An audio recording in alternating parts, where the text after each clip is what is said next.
Bismillahirrahmanirrahim. Assalamualaikum warahmatullahi wabarakatuh.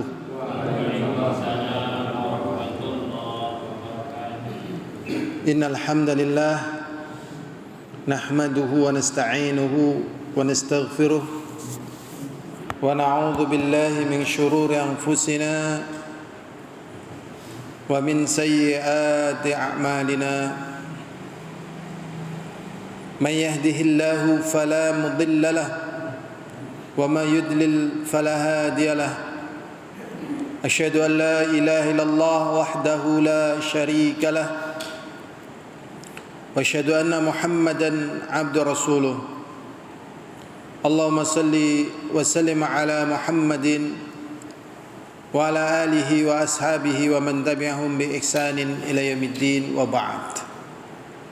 InsyaAllah dalam kesempatan kita kali ini kita akan kembali melanjutkan pembahasan syarat-syarat kalimat La ilaha illallah,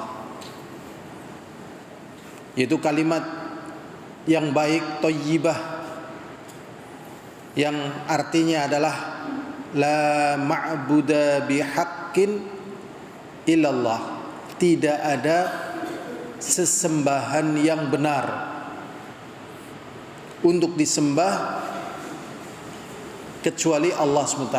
Ini terjemahannya ya. Tidak ada sesembahan yang benar untuk disembah kecuali Allah SWT.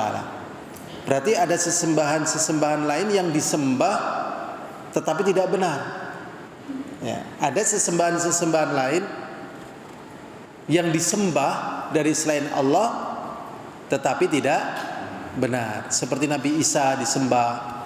Nabi Isa juga nanti ditanya oleh Allah, apakah kamu yang memerintahkan mereka menyembah kepadamu? Nabi Isa menjawab, Maha suci Engkau ya Allah. Maksudnya tidak mungkin ya, aku mengatakan manusia suruh menyembahku. Engkau tahu apa yang ada diriku, sedangkan aku tidak tahu apa yang ada pada dirimu. Nabi Isa berlepas diri. Ada yang menyembah jin, ada yang menyembah ya macam-macam ya, menyembah macam-macam. Bahkan ada yang menyembah syaitan.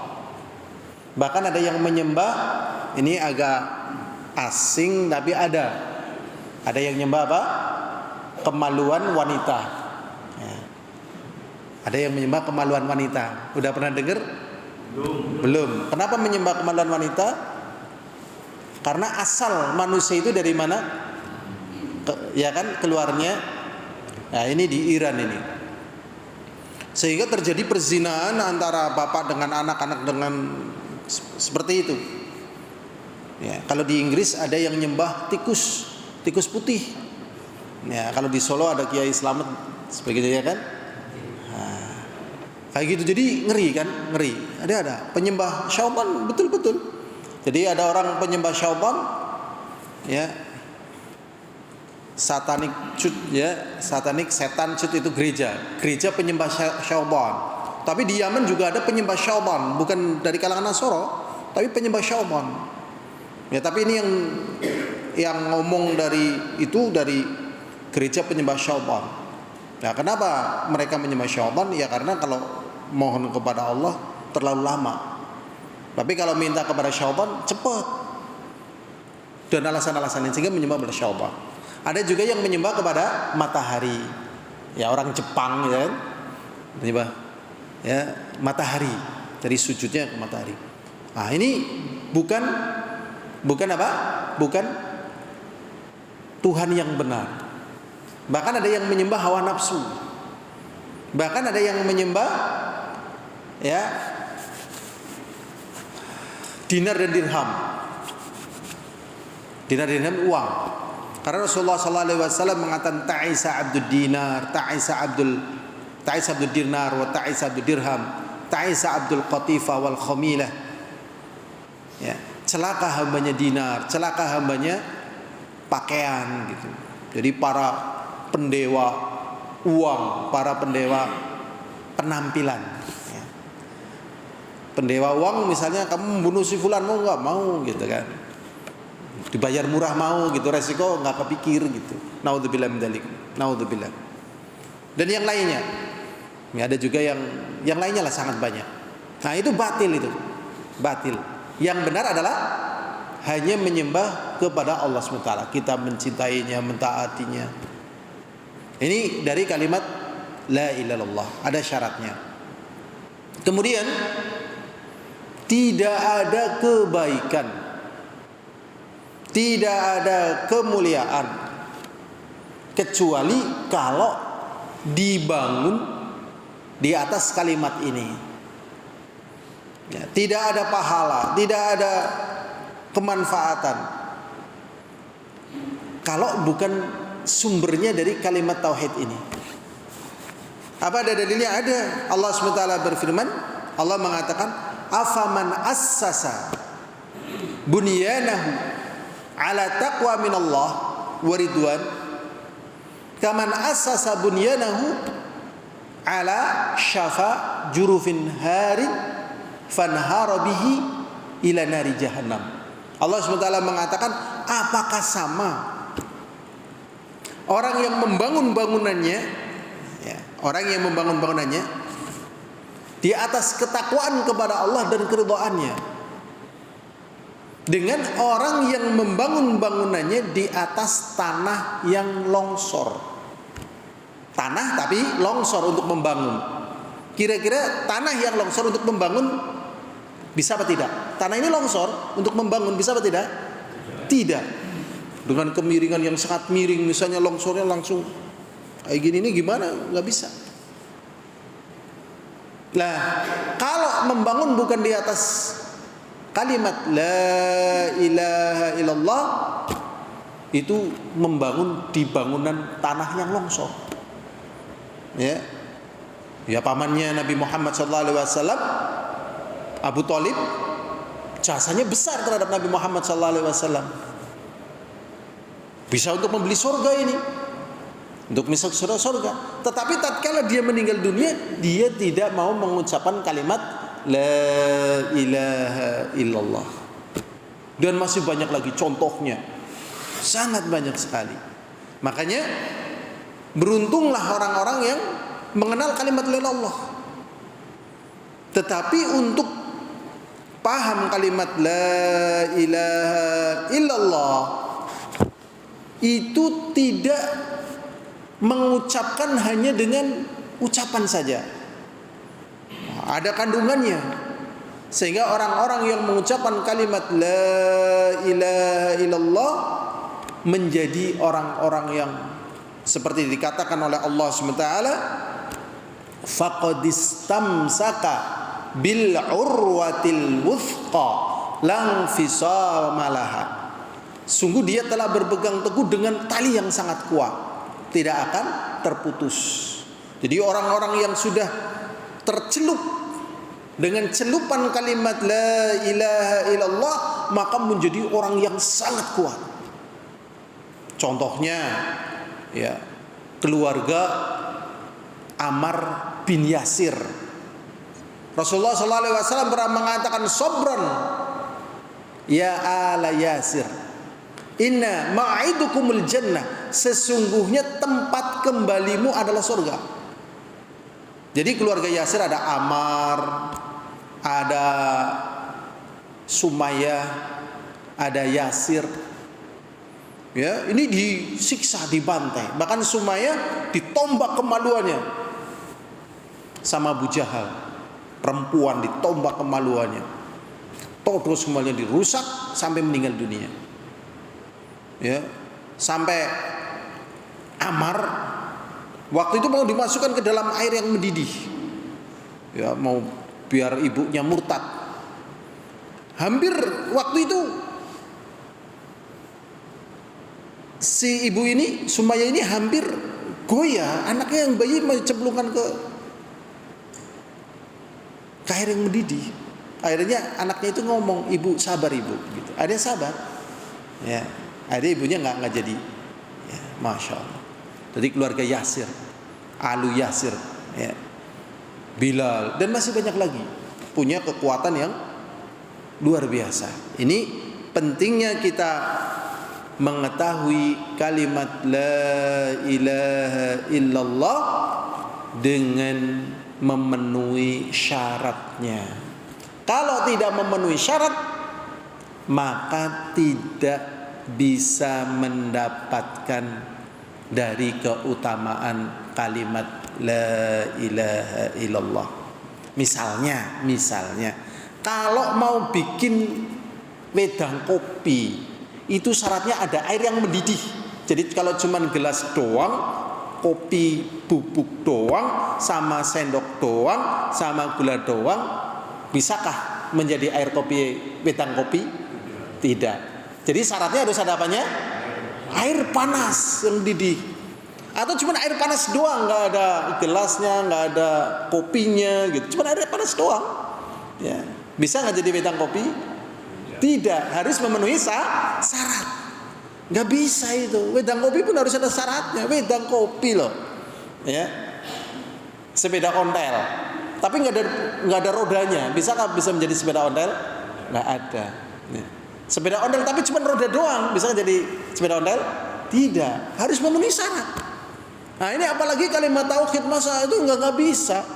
Nah syarat yang pertama yang kemarin sudah kita sebutkan adalah kita mengucapkannya dengan ilmu. Jadi bukan ikut-ikutan mudeng. Yang kedua kita mengucapkan kalimat la ilaha illallah, syaratnya adalah apa? Yakin. Jadi nggak boleh ragu, harus yakin. Ya. Kemudian syarat yang ketiga ya qabul. Ya. Jadi kita mengucapkan kalimat la ilaha illallah harus dengan menerima, qabul, ya. Supaya kita jangan sampai menolak. Kemudian syarat yang keempat, kayaknya ini kita syarat yang keempat kayaknya ya. Kemarin ketiga kayaknya. Ya, sekarang keempat ya syaratnya yaitu ya berusaha mengamalkan al-inqiyad. Jadi kalau tidak mengamalkan kalimat la ilaha illallah yang demikian agung manfaatnya, akhirnya dia tidak memenuhi syarat. Abu Thalib paham tentang kalimat la ilaha illallah, tapi nggak mau mengamalkan. Kenapa tidak mau mengamalkan? Gengsi, ya, gengsi artosipun apa nggih Pak? Gengsi. Bergenggeng ora isi. Nggih, karena gengsi. Nggih, jadi Abu Thalib tadi bukan Ali bin Abi Thalib ya, Abu Thalib tidak mau mengucapkan kalimat la ilaha illallah pekewuh dan juga bergenggeng ora isi, ora kepenak karo masyarakate. Itu. Ya, karena orang Arab paham tatkala mengucapkan kalimat la ilaha illallah artinya harus meninggalkan Lata, Hubal, Manat gitu. Tinggalin. Danyangnya itu tinggalin semuanya. Jimat-jimat harus tinggal, susuk-susuk harus tinggal. Ya, penglarisan tinggal. Apa yang masih tinggal? Pesugihan tinggal. Ya. Tinggal. Jadi udah tawakal kepada Allah. Lah tatkala eman-eman lah ini berarti tidak berusaha mengamalkan. Allah Subhanahu wa taala mengatakan wa may yuslim wajhahu ila Allah wa huwa muhsin faqad istamsaka bil urwatil wuthqa. Barang siapa yang menyerahkan wajahnya kepada Allah, maksudnya tunduk dan patuh kepada Allah. Wa huwa muhsin, dan dia berbuat baik. Faqad istamsaka bil urwatil wuthqa, sungguh dia telah berpegang teguh dengan tali yang sangat kuat. Jadi memang kita harus fokus menghadapkan wajah kita kemana? Menghadapkan wajah kita kemana? Ke Allah, ya kan, ke agamanya. Mungkinkah ada di antara manusia yang hidup dunia ini yang kembalinya tidak kepada Allah? Ada apa tidak? Tidak ada, karena tidak ada pencipta, pemberi kehidupan selain Allah, nggak ada. Ya, penting sekali belajar tauhid. Kalau enggak, mesti ditakut-takutin dan terjebak dengan namanya tahayul. Nyi Roro Kidul ada apa enggak ya? Ya kan? Ini. Tapi ngaruh itu, ngaruh. Ya. Kita lanjutkan lagi, hadirun azali wa azakumullah.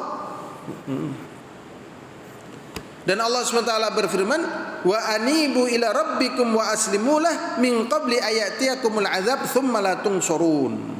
Dan kembalilah kalian kepada Rabbmu dan serahkanlah dirimu kepadanya.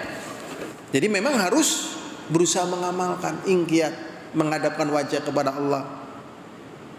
Min qabli ayatiyakumul azab, sebelum datang kepadamu siksa. Ya, sebelum datang kepada kita apa? Siksa. Siksa ini bisa datang tatkala diantaranya sakratul maut. Dan memang Allah zat yang maha alim, Allah maha mengetahui, jebakannya itu sangat mematikan.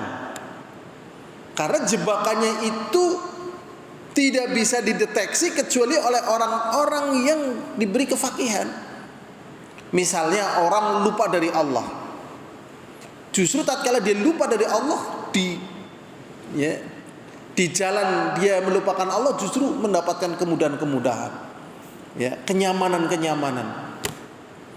Tetapi tatkala dalam keadaan puncak kebahagiaannya, puncak kesuksesannya, langsung oleh Allah SWT dijatuhkan sehingga betul-betul menyakitkan. Ya, Firaun itu nggak nyangka kalau mau ditenggelamkan, itu nggak nyangka, mau lagi ngejar-ngejar dan Musa lari kan. Wah, setelah biuk itu baru betul-betul sadar, akhirnya dia beriman kepada Tuhannya Musa. Tapi kan sudah terlambat. Itu ngeri ya. Kita lanjutkan lagi, hadirun azani wa azakumullah. Sebelum datang kepada kalian siksa, kemudian kalian tidak ditolong. Kemudian syarat yang kelima, yaitu jujur. Jadi tatkala kita mengucapkan kalimat la ilaha illallah, tidak boleh dusta. Ya, jadi banyak orang ngaku pingin masuk surga. Ada nggak orang yang mengaku pingin masuk neraka? Tidak, umumnya surga ya. Iya, normalnya loh mesti surga. Tetapi dia nggak jujur dalam ucapannya pengen masuk surga. Ya, sholat aja bebeh ya kan? Sholat bebeh, ngaji bebeh, apalagi kira-kira? Sabar bebeh, repot bebeh, ya kan? Amalan-amalan menuju surga kan amalan-amalan yang kalau belum dilatih itu bebehi kabeh. Ya. Bebehi kabeh loh. Itu bebehi kabeh. Tapi karena ingin masuk surga, ya sudah, enggak apa-apa. Ternyata yang tadinya bebe, yang tadinya repot, tatkala misalnya ngaji ada rasa bahagia, ada rasa kuat, ada benteng, tameng begitu. Padahal tatkala mau memulainya susah, berat. Lah yang dikalahkan dengan yang demikian itu berarti belum jujur. Ya, jadi memang harus apa? Jujur. Tatkala mengucapkan kalimat la ilaha illallah itu jujur. Wa huwa ayyaqula hadhil kalimah, yaitu mengucapkan kalimat ini musaddiqan biha qalbu. Ucapan kalimat ini hatinya membenarkan. Fa in qalaha bilisanihi, apabila dia mengucapkan dengan lisannya, walam yasduq biha qalbu, tetapi hatinya tidak membenarkannya, kana munafiqan kadziba, maka dia menjadi munafik yang dusta. Jadi munafik walaupun dia mengucapkan kalimat la ilaha illallah tidak diterima. Dan ciri khas munafik itu bebehan dalam masalah ibadah. Ciri khas munafik itu kalau bicara manis, ya, menggiurkan, gitu. Tapi nggak ada buktinya, gitu. Jadi yang dibutuhkan oleh Allah SWT kita ada bukti. Makanya persaingannya itu justru di saat tidak kelihatan persaingannya, ya, di saat apa? Tidak kelihatan. Makanya sholat yang paling berat bagi mereka, bagi munafikin, sholat subuh sama sholat isya. Okay? Sholat subuh kali sholat isya. Keng napa kok subuh kali salat Isya ora keton nggih. Nek jaman gemen napa? Ngantuk nggih. Tahajud. Nah, tahajud kelihatan apa mboten kelihatan? Mboten. Umumnya pada tahajud napa sare umumnya lho. Sare kan? Sare. Nek misale bangun malam terus tahajud atau tidur lagi biasanya loh. Wudu napa terus sare malih ini biasanya. Sare malih nggih. Nah, ini itu persaingannya di situ. Persaingan. Jadi hidup ini memang persaingan. Ya. Jadi kalau kita ingin menang, ya itu makanya orang-orang yang menang itu kan karena dia menambah dari yang pokok, dari yang wajib. Ya. Ya hadirin azani wa azakumullah. Allah SWT berfirman, Alif Lam Mim. Ya. Hanya Allah yang tahu arti daripada ayat ini. Ya, bersamaan ada hikmah yang sangat besar.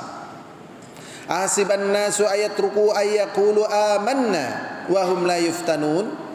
Apakah manusia menyangka dia dibiarkan begitu saja mengucapkan kami beriman?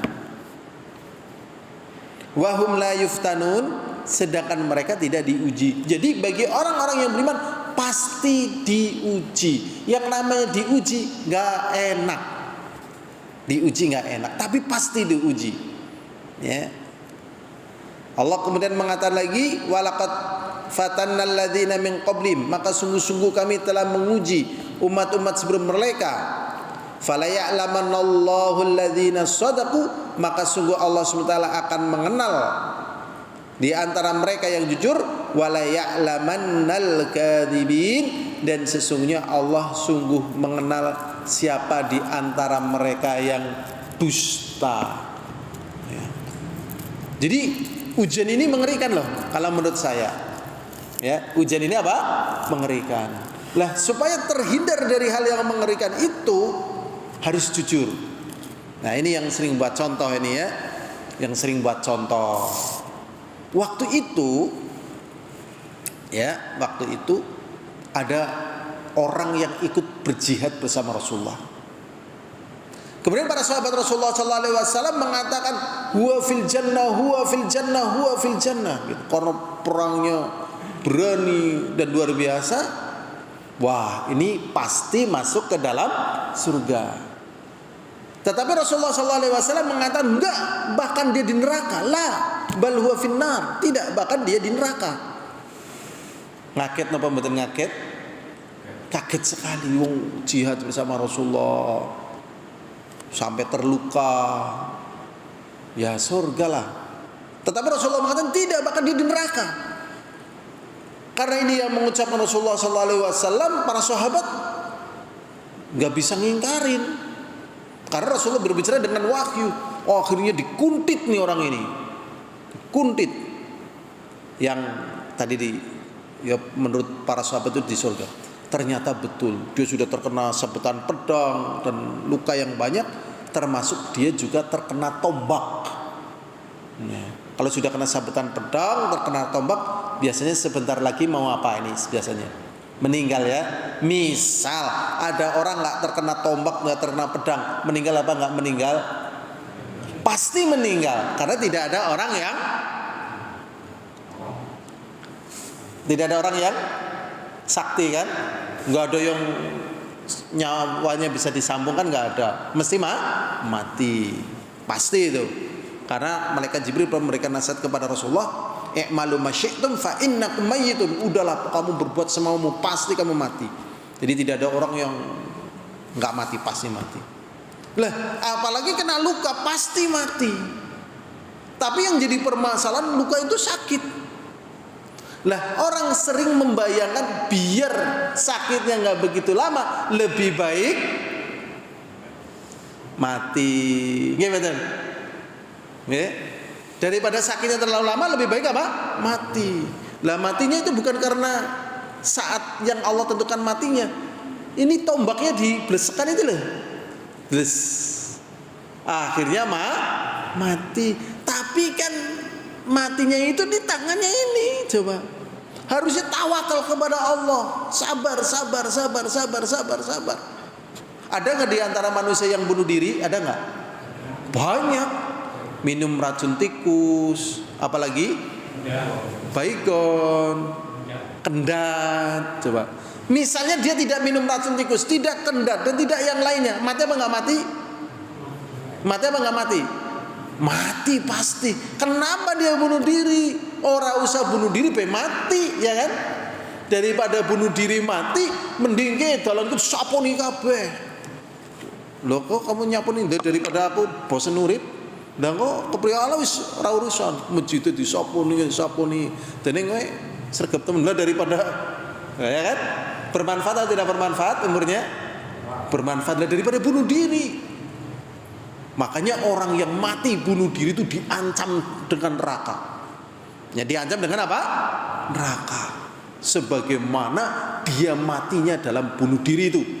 Makanya jangan sampai kita mati dalam keadaan bunuh diri. Misalnya mati bunuh diri minum racun tikus. Nah nanti di neraka suruh minum racun tikus lagi, mati lagi, dihidupkan lagi, minum racun tikus lagi, mati lagi, terus begitu.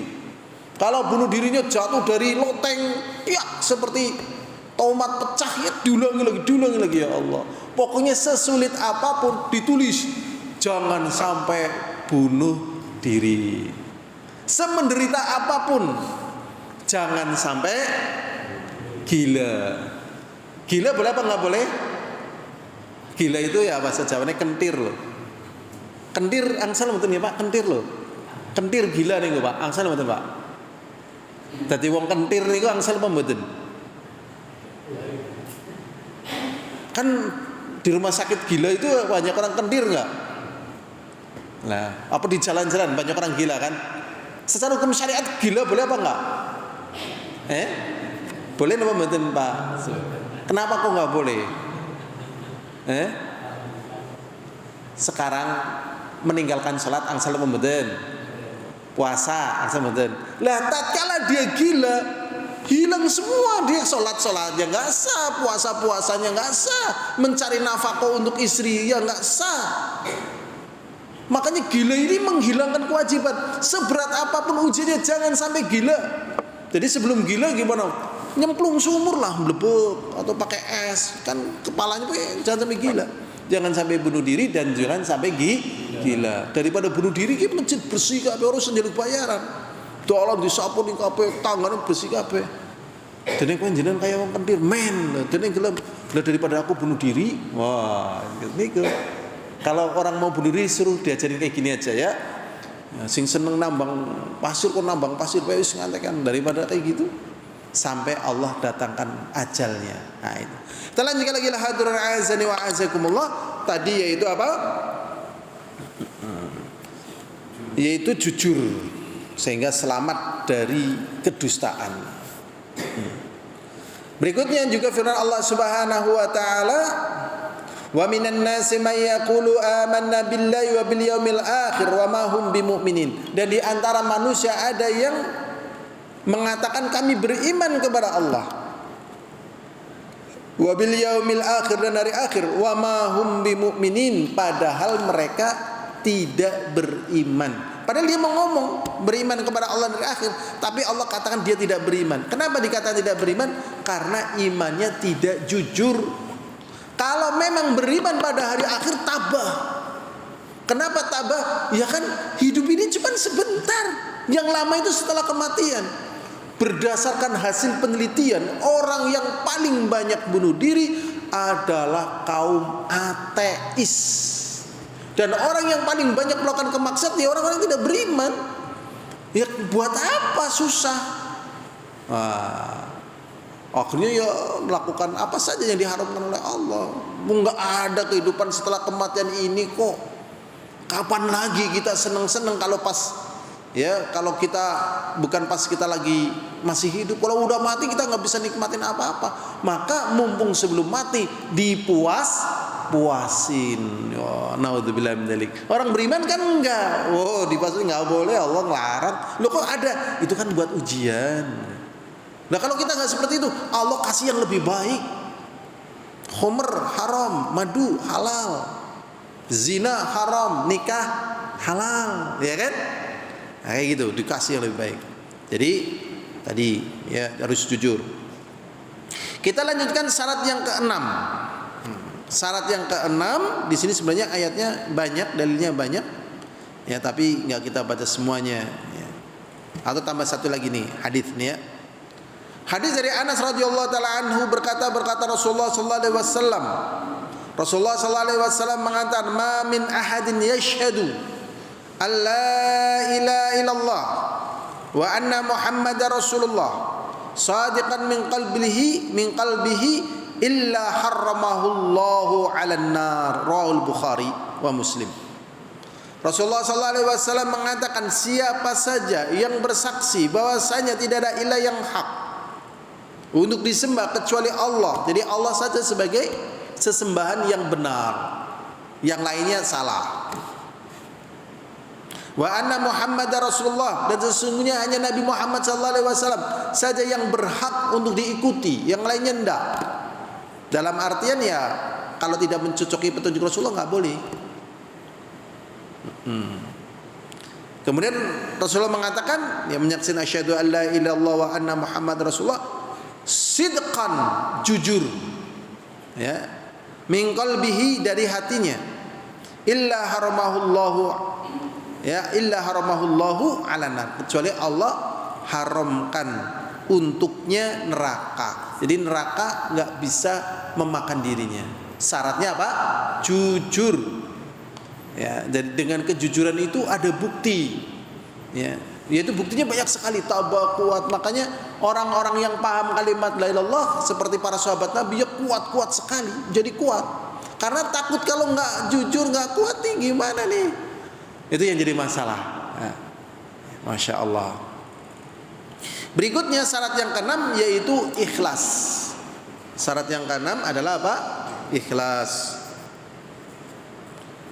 Kenapa kita harus ikhlas dalam mengucapkan kalimat la ilaha illallah?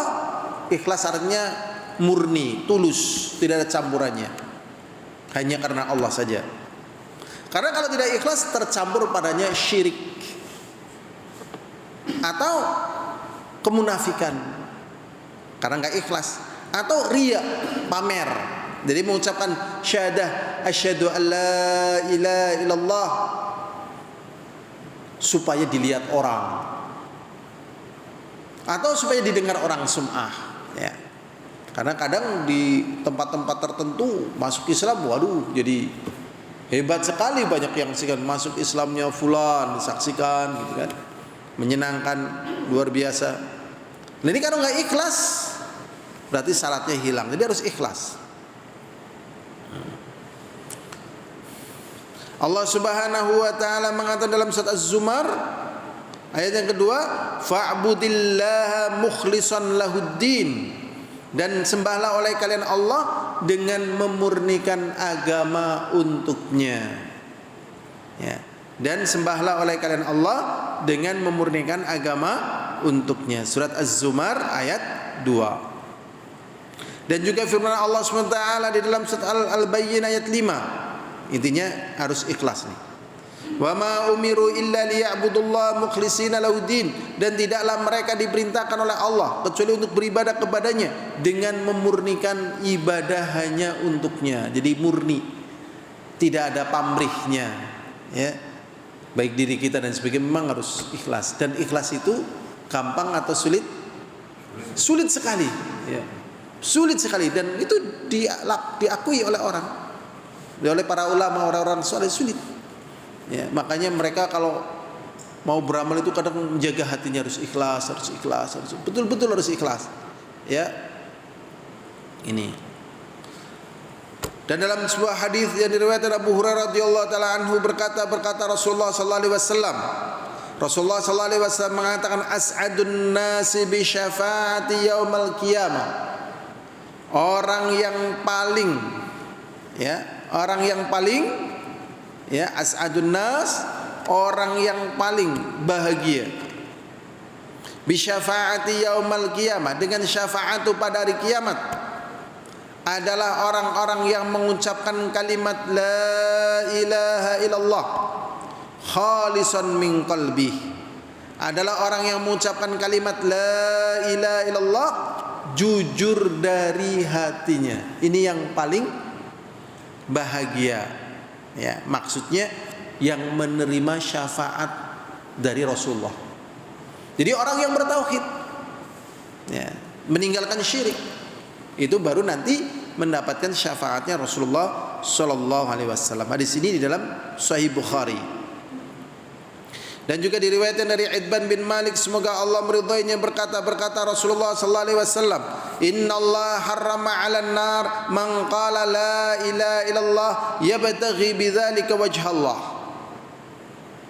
Diriwayatkan dari Idban bin Malik, semoga Allah meridainya, berkata Rasulullah sallallahu alaihi wasallam, "Innallaha harrama 'alan nar." Sesungguhnya Allah mengharamkan atas neraka. Sama Allah haramkan neraka tersebut. Man qala la ilaha illallah, bagi orang yang mengucapkan kalimat la ilaha illallah, yabtaghi bidzalika wajh Allah, dia mengucapkan la ilallah itu hanya mengharap wajah Allah, ikhlas, tidak ada yang lainnya. Ya, jadi disitulah nanti Allah akan memberikan keutamaan-keutamaannya. Ya. Makanya menjadi orang yang sangat kuat, walaupun sedikit. Ya, zamannya Nabi Ibrahim yang bertauhid sedikit sekali. Nabi Ibrahim hampir masyarakatnya semuanya menyembah patung. Dia patungnya dirusak sama Nabi Ibrahim.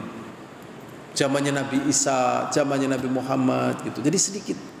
Loh, kok bisa manusia itu sedikit, ya, yang mengucapkan kalimat tauhid sedikit? Kenapa ini, ya? Pertama, adanya syaitan dari kalangan jin yang ganggu. Wah, ganggu. Jadi gangguan syaitan tuh ngeri sekali loh. Kadang meten-meteni, ayo kowe iki ana setane, ayo. Nah, terus kepriwe? Bakar menyon. Jadi yang ngajarin bakar menyon jane setan. Sawahmu ana sing tunggu. Awas nek ora ya disaceni. Singkongannya setan juga. Ya. Awas bayimu ganggu setan. Nek ora dijiretna benang lawe, ya kan? Nah, awas ya sing lagi hamil, ya bayine bisa hilang. Nek ora gantungna apa? Gunting. Ya. Setan berarti mboten kali gunting. Wah, gunting saged nggih perhiasan wagu kan? Wagu, masya Allah. Perhiasan ya apa gunting? Wah. Awas duitmu sinang tas, sinang dompet hilang. Nek ora disogi berambang. Nah, saya pernah lihat dengan mata kepala waktu SD gitu loh, teman saya yang jadi bendahara, dibuka tasnya itu, loh kok ada berambangnya? Kenapa ini? Biar enggak diambil tuyul. Tuyul takut sama berambang? Ya enggak lah, sama kalimat tauhid. Tuyul bohong itu, ya. Jadi yang bikin mereka ya untuk mereka dari syaitan, baik kalangan jin manusia. Ya, kayak gitu dibisik-bisikin, ditakut-takutin. Ya, ditakut-takutin. Setan gitu. Naudzubillah min dzalik, ya. Nah, terus setan dari kalangan manusia. Oh, kowe ngantekan ora, ditakut-takutin. Nah, akhirnya takut. Tatkala takut, akhirnya rusaklah ucapan tauhidnya. Ini. Jadi kerusakan itu karena apa? Ya, godaan. Tapi kalau aslinya manusia bertauhid atau syirik? Aslinya bertauhid. Aslinya bertauhid. Jadi Allah Subhanahu wa taala memberikan kepada kita semuanya sempurna, bersih, putih. Ya. Dalilnya yang di dalam hadis sudah kenal semuanya. Tapi dalam Al-Qur'an ada wa aqim wajhaka lidini hanifa fitratallahi allati fataran nasa 'alaiha la tabdila li khalqillah walakin aktsaran nasi la ya'lamun. Dan hadapkanlah wajahmu kepada Allah, ya, kepada agama yang benar. yang telah Allah fitrahkan manusia di atasnya. Akan tetapi, dan Allah tidak akan mengganti ciptaannya, akan tetapi mayoritas manusia tidak tahu. Kebanyakannya jadi Allah awalnya bersih, baliknya wis ajur. Allah murka apa nggak murka? Murka lah, karena Allah sudah memberikan semuanya. Matahari dikasih, laut dikasih, bintang dikasih, tanaman dikasih, istri dikasih, anak dikasih, ilmu dikasih. Apa yang belum dikasih oleh Allah? Coba, rambut kita dikasih atau bikin sendiri rambut ini? Iya kan? Udah pernah kita minta, ya Allah rambut saya nggak ada, keluar sendiri, ya kan? Kan belum ada yang misalnya ada seorang ibu bayinya letret, terus bayinya dilus-lus. Mbah nang apa jeneng dilus-lus sirah bayi main tukul rambutnya udah ada? Belum ada, biarin tumbuh itu. Nggak kayak waktu akik itu kenapa digosok main meling, nggak ada, tukul itu. Ya kan? Nah, ternyata kembali kepada Allah dalam keadaan melawan Allah. Ya Allah, ya Rabbi. Kayaknya ini saja ya yang bisa kita. Nggih, monggo.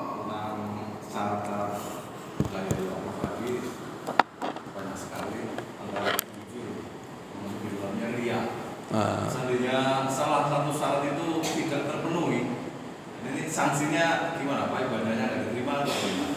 Jadi kan begini loh, Allah kan maha tahu ya. Dalam artian, namanya manusia kan ada yang namanya lupa, ada yang namanya apa? Lupa dan sebagainya gitu ya. Makanya kan kita ada doa-doa yang kita minta kemaafan dari Allah, minta udzur dari Allah gitu. Jadi orang yang ria ini memang dia menginginkan ria. Adapun orang yang tidak ria, misalnya terjatuh pada ria, ya terjatuhnya pada ria ditutup dengan istighfar, dengan taubat begitu. Nah, jadi yang betul-betul rusak misalnya dengan ria, dia memang tidak ada niatan dari kalimat la ilaha illallah kecuali ria, pamer aja. Jadi tampilannya juga tampilan memang nggak ada pengaruhnya dengan la ilaha illallah. Adapun orang yang takut dirinya terhadap ria di dalam mengucapkan kalimat la ilaha illallah, itu menunjukkan dirinya sudah menerima kalimat la ilaha illallah. Jadi ada seorang tabi'in mengatakan, aku menjumpai 30 orang sahabat Nabi dan semuanya mengkhawatirkan terhadap dirinya terjatuh pada kemunafikan. Ya ada ria dan sebagainya. Jadi kalau orang yang benar takut dosa, ya takut orang ditampa, takut ria, takut ini dan sebagainya. Tapi kalau orang yang ria, wah, spend orang urusan. Memang niatnya memang sudah ria gitu. Jadi kalau kita ada rasa takut seperti itu memang bentuk daripada ya iman yang sharih. Dzalika sharihul iman, kata Rasul. Itulah iman yang jujur. Jadi orang-orang yang beriman itu malah isinya wedi. Kau borong ngaji semuji suci. Kalau memang semuji suci, nggak ngaji lah, nggak baca Quran lah, nggak istighfar lah, ya kan? Jadi kenapa kita istighfar, kenapa kita ngaji? Karena kita merasa khawatir gitu loh. Jadi tatkala kita ada kekhawatiran semacam itu menunjukkan sharihul iman. Adapun yang ria, memang niatnya ria, jelas tauhidnya hancur semuanya, nggak ada gunanya. Ya walaupun mungkin ada yang ya hancur semuanya, jadi hancur satu, hancur semuanya. Kayak misalnya tadi wedang kopi misalnya gitu kan. Cuman ada kopinya doang, tidak ada airnya, tidak ada apanya semuanya, cuman kopinya doang. Bisa jadi wedang kopi? Tidak. Apa itu? Kopi ya kan. Tapi nggak bisa dikatakan wedang kopi. Nah, itu saja yang bisa kita sampaikan. Semoga bermanfaat ya. Insyaallah pada pertemuan yang datang kita bahas lagi. Wallahu a'lam bishawab. Alhamdulillahirabbil alamin. Assalamualaikum warahmatullahi wabarakatuh.